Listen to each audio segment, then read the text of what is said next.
नमस्ते मु अजित कुमार आपण मानक स्वागत करुच्ची मोर ये श्री मीरा ग्रंथालय चैनल को। आज मु आपण मानक शुणेबी ओडिशार विशिष्ट कथाकार प्रसिद्ध गाल्पिक पद्म विभूषण श्री मनोज दास द्वारा परिवेशित इंग्राजी प्रवादमालार अर्धशत एक विचित्र कहानी मान से मध्यरु सिंहासन एक सुखासन नुहे। चलतु पढ़ा कहानीटी। सिंहासन सुखासन नुहे इंग्राजीर प्रवाद द स्वॉर्ड ऑफ डेमोक्लेस डेमोक्लेसीय तरबारी। साइराक्यूस राज्यर प्रतापी राजा डायोनिसियास प्रसंग अन्य एक प्रवाद प्रसंग रे कुहा जाइछि। ए प्रवादर पट्टभूमि रे मध्य रहिचंदी सेही राज्य और राजा। डायोनिसियास केते राज्य जय करिथांती। समृद्ध कार्थेज नगरी से बारंबार लुंठन करी अमाप ऐश्वर्य आनी निजर प्रासाद रे ठूल करिथांती। तांकर ख्याल खुशी ही देशर आईन। से गर्वित हेबा संगे संगे सुखी हेबा स्वाभाविक। से जे गर्वबोध करुथिले एथिरे संदेह नाही, किंतु सुखबोध ताहा तांक भाग्य रे नथिला। कारण से सर्वदा तांक आतंक अनुभव करुथांती।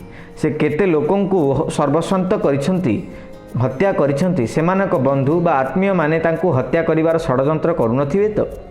हठात केतेबेले राज्यर कौनसी अंचल रे विद्रोह देखा देबो नाही तो। तांक मंत्री और सेनापति माने तांक प्रति विश्वस्त अछंती तो। संदेह तांकु क्रमे एमिति तीव्र भाव में ग्रास कला जे तांक पत्नी और पुत्र मध्य तांक सह देखा करने को आसिले। प्रथमे तांकर सबुठारु विश्वस्त देहरक्षी माने सेमानंकु लुगापटा तलाश करी तापर तांक पाखकु छाड़ुथिले। तेबे सबु जुगरे सबु क्षमतावान लोकंकु बेष्टन करी रहिथांती दले चाटुकार। डायोनिसियास राज्यसभा रे डेमोक्लास नामक जो अमात्य जनक थिले से थिले राजांकर सबुठारु बड़ चाटुकार। आम राजांक भली सुखी किए भद्र लोकटी एक कथा कहिबारे केबे मध्य क्लांति अनुभव करुनथांती। जे कौनसी गोटिए कथा बारंबार शुणिले काहाकु बा विरक्त न लागिबो। निजकु सबुठारु बड़ वीर बोली मने करिवार डायोनिसियास द्विधा नथिला। तेणु जो माने से कथाटी भिन्न भिन्न ढंगरे कहूथिले मध्य मध्य विरक्त लागिले भी से आपत्ति करुनथिले। किंतु से सुखी एहा तो मिथ्या। सुख तांकर प्राप्य, सुख तांकर स्वप्न, किंतु काहीं सुख सह साक्षात। दिने डेमोक्लास गतानुगतिक भाव में निजर चाटुवाक्यर पुनरावृत्ति करते राजा भितरे भितरे खूब चिड़ी गले। तेबे निज मनोभाव प्रकट न करी से अमात्यटी को पचारिले, हई हो बाबू सुखी काहाकु कुहाजिबो। डेमोक्लास एमिति प्रश्न सकाशे प्रस्तुत नथिले। से थतमत हेले। राजा प्रश्नटी सामान्य परिवर्तन साधन करी पचारिले, सत कथा कहि पकाओ, कौन पाइले तुमे निजे सुखी हेबो, सत कुह नहेले। डेमोक्लास थिले प्रचंड खाद्य लोभी। से डरीमरी कहिले, आज्ञा जहा मन ताहा खाई पारिले मु सुखी हुअंती। एबे तुम पसंद अनुसार सुखाद्यर तालिका प्रस्तुत करि पकाओ, निर्देश देले राजा। प्रीत हेले डेमोक्लास। से भावी चिंती विपुल संख्यक खाद्य द्रव्यर तालिका करी पकाई राजा को धराई देले। आगामी काली तमे एई सबु आहार करबाकू सुजोग पाइबो, राजा जणाई देले एवं तांको भोजनागार अध्यक्ष को तालिकाटी दे समस्त खाद्य प्रस्तुत करी रखिबार निर्देश देले। परदिन यथा समय डेमोक्लास को राजा व्यक्तिगत भोजनागार भितर को संखोली नियागला। सुकोमल चौकी उपवेशन कले अमात्य महोदय।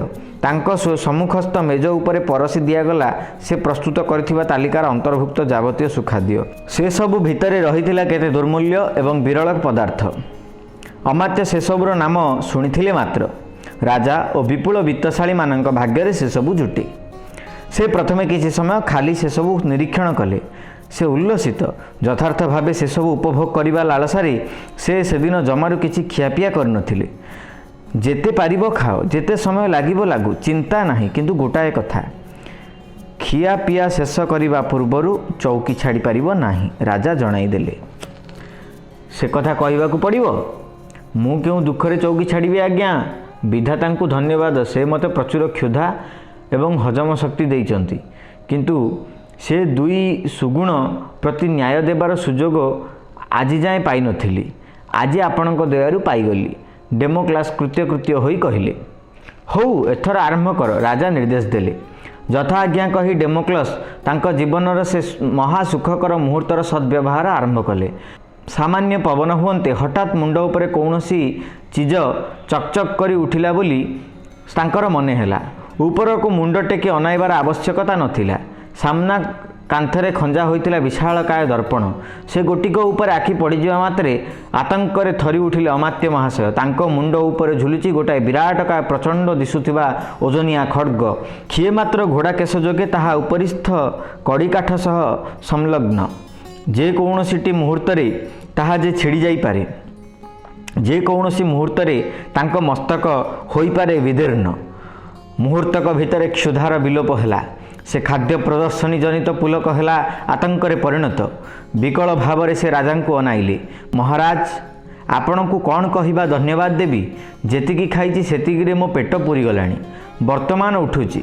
अमात्य डरी मरी कहिले चुप, आगे खिया पिया शेष कर, धमक देई कहिले राजा। अमात्य महाशय एणे गोटाए ग्रास ढोकुथांती, तेणे थरे से झुलंता खड्गर प्रतिफलन आड़े अनाउथांती। सुखाद्य तक उपभोग करिबा तो दूरर कथा, केमिति सबुतक गलधहकरण करिवे ओ से भीषण परिस्थिति से खसी आसिबे, ताहा ही हेला तांकर व्याकुल चिंता। अवशेषरे से भोजन समाप्त कले। सेतिकी समय तांकु जंत्रणामय जुगटीए भली लागिला। चौकी छाड़ी से स्वस्तिर निश्वास नेले। एथर बुझिल? राजा पचारिले। आज्ञा बुझिली। बेश मने रख, सुख आहार विलास व्यसन रे न थाए। जे निश्चिंत से ही सुखी। सिंहासन रे बसिबा भयावह झुलंता खड्ग तले बसी कालक्षेपण करने सह समान। असंख्य विपदर संभावना तुमको आतंकित करी रखुथिबो। तुमे सुखी रहिबार प्रश्न आसीबो कुआडू? बुझाईदेले राजा। राजा को विनम्र अभिवादन जणाई तांको पछे पछे भोजनशाला निर्गत हेले डेमोक्लस। एहा परे से कदाच राजा को सुखी बोली कही खुशी करिबारे चेष्टा करुनथिले। सोड ऑफ डेमोक्लस एक बहुल व्यवहृत प्रवाद। बाहर को भल बा सुखमय मने हेउथिबो, अथच परिस्थिति सर्वदा विपद उपजिबार संभावना थिबो। एभली अवस्था को सोड ऑफ डेमोक्लस तले बसिबा बोली कुहा जाए। तेबे शुणिले यह सुंदर प्रवादटी पछरे एक विशेष रहस्य। कहानीटी किभली लागिला कमेंट माध्यम लिखि जणाइबाकु अनुरोध। पुणी आसंता थरकू आगामी अध्याय रे आमे आउ एक सुंदर नुआ कहानी सह आपण मानकर निकट रे पहुँचबू। धन्यवाद।